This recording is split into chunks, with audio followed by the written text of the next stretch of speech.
Тәуелсіздігімізді алғанымызға міне 30 жыл келе жатыр. Алғашқы уақыттарда енді қарапайым халықтың арасында дінді онша қатты біле қоймайтын адамдар болды.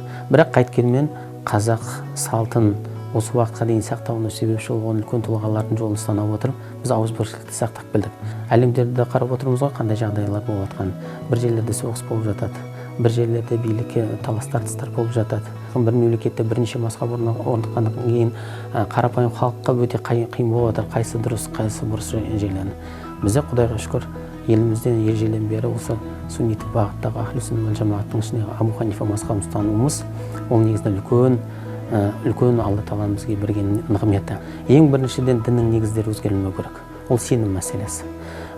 Сенім мәселесі бізге егер мықты болатын болса, одан кейін келетін болатын сұрақтардың барлығы екінші дәрежедегі болатын сұрақтар.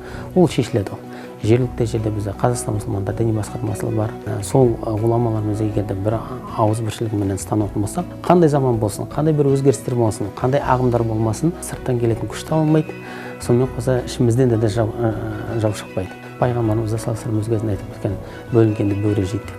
Тура мағынасымен айтатын болса, расында да қасқыр бөлінген қойды жейді дейді. Қасқырдың мағынасы шайтан, а бөлінген қойды қарапайым халық айтқан. Егер де адам халық ретінде көпшіліктен бөлінетін болса, онда Құдай сақтасын, шайтан деген бір адуынды дұшпанымызға жем болып қалады. Бөлінген адам өз-өзіне қалай зиян келтіріп жатқанын байқамауға, және көпшілікке зиян келтіріп жатқанын байқамауға. Ауызбіршілік ең басты мәселе осында жатыр.